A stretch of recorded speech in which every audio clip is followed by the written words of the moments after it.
আসসালামু আলাইকুম।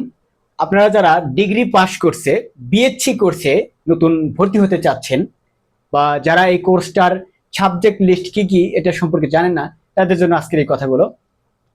ডিগ্রিতে বিএসসি পাশ করছে, কি কি সাবজেক্ট থাকে এবং সেটার ধরনটা কিরকম, এটা নিয়ে আমরা আজকে কথা বলবো। ডিগ্রি পাশ করছে সাধারণত বিএসসিতে, ব্যাচেলর অফ সায়েন্সে প্রতি বছর একটি আবশ্যিক সাবজেক্ট সহ 4টি সাবজেক্ট থাকে।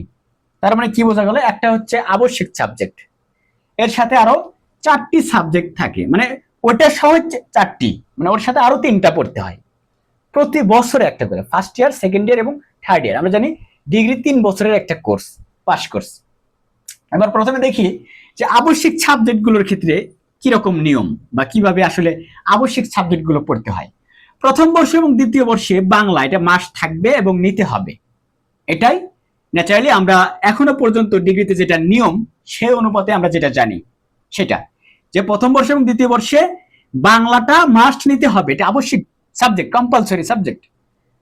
এরপর বাধ্যতামূলক, এটা নিতেই হবে। তৃতীয় বর্ষে ইংরেজি থাকবে মাস্ট, তৃতীয় বর্ষে গিয়ে ইংরেজি মাস্ট পড়তে হবে। তৃতীয় বর্ষ মানে ফাইনাল ইয়ার যাকে বলা চলে আর কি। এখন এর মধ্যে যদি দেখা যায় যে কারো কারো কমপ্লিট হয় না, 3 বছরের বেশি লাগতে পারে, কারো হয়তো ফেল আসে বা মনের মতো রেজাল্ট আসে, ইমপ্রুভমেন্ট বা এই ইত্যাদি বিভিন্ন ধরনের ঝামেলা, একান্ত ব্যক্তিগত অনেকের অনেক সমস্যা থাকতে পারে, সেক্ষেত্রে তারা তো বেশি সময় লাগে বা বিভিন্ন প্রয়োজনে এমনটা হতে পারে। পাশাপাশি এবং চূড়ান্ত বা নির্দিষ্ট বর্ষে একটা সাবজেক্ট হলো এই স্বাধীন বাংলাদেশের অভ্যুদয়ের ইতিহাস। এই সাবজেক্টটা, স্বাধীন বাংলাদেশের অভ্যুদয়ের ইতিহাস, এই সাবজেক্টটা পড়ানো হয় নির্দিষ্ট কোনো একটা বর্ষে বা চূড়ান্ত বর্ষে গিয়া এই সাবজেক্টটা পড়ানো হয়। ঠিক আছে, মেনলি মানে এই একটা সাবজেক্ট নিতেই হবে এবং পাশাপাশি এই সাবজেক্টটাও নির্দিষ্ট কোনো বর্ষে পড়ানো হয়। হ্যাঁ, নির্দিষ্ট মানে একটা বর্ষে পড়লে দেখা যায় অন্য বর্ষে আর লাগে না, সে কারণে এটা আসলে ওইভাবে বলা যায় না। এটা first year, second year, third year কোনো বর্ষেই মানে ফাইনালি ওইভাবে বলা যায় না, যে কারণে মানে একান্তই মানে ফার্স্ট ইয়ার সেকেন্ড ইয়ারে দেখা গেল একটা করে সাবজেক্ট পড়ে হচ্ছে, মানে আবশ্যিক সাবজেক্ট, সাথে আরো 3টা হলো আবশ্যিক বাদে, যেগুলো হচ্ছে ইলেকটিভ সাবজেক্ট বা অপশনাল সাবজেক্ট, তাই না? তো সেক্ষেত্রে এই কারণে বলা হয় যে সাধারণত একটি আবশ্যিক সহ 2টি আবশ্যিক বলা যাবে না। কেন? কারণ এটা যে কোনো একটা বছরে গিয়ে 2টি আবশ্যিক হতে পারে, কিন্তু বাকি যে 2টা বছর, সেই বছর তো আবশ্যিক একটা সাবজেক্টই থাকে, তাই না? সে কারণে এটা এখানে বলা হয়েছে সাধারণত প্রতি বছর একটি আবশ্যিক সাবজেক্ট থাকবেই, তুমি এর সাথে আরো 3টি সহ টোটাল 4টি সাবজেক্ট থাকে।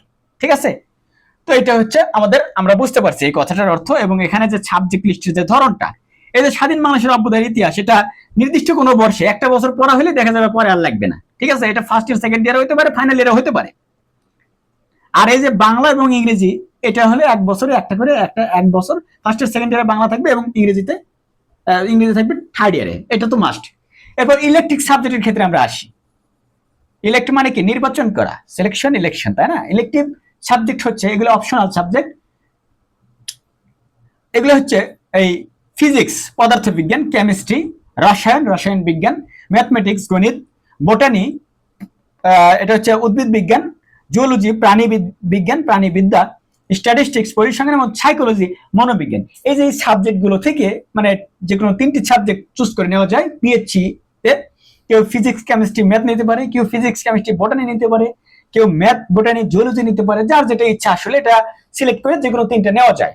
তো সেক্ষেত্রে এখানে হয়তো কিছু কিছু নিয়ম কানুন থাকতে পারে, তবে যেভাবে আমরা ন্যাচারালি কথা শুনে আসি বা শিখে আসি, দেখে আসি, সেখান থেকে এটি জানা যায় যে এগুলো হচ্ছে অপশনাল, এগুলো থেকে যে কোনো 3টা নেওয়া যায়, মনের মতো করে যে কোনো 3টা সাবজেক্ট নিয়ে এই ডিগ্রি পাস করছে পড়া যায়। তো ধন্যবাদ সবাইকে। আশা করি আমাদের নতুন যারা আছেন, ডিগ্রি পাস করছে, যারা ভর্তি হতে চাচ্ছেন, অনেকেই সাবজেক্ট কিভাবে এখানে পড়ানো হয় এবং বিএসসিতে কিভাবে এই সাবজেক্টগুলো কোন ইয়ারে কোন সাবজেক্ট কেমনে কি, এই বিষয়টা আপনাদের সাময়িক যে একটা ধারণা, এটা আসলে আপনাদের হয়েছে, এটা বলে আশা করা যায়। ধন্যবাদ সবাইকে। আসসালামু আলাইকুম।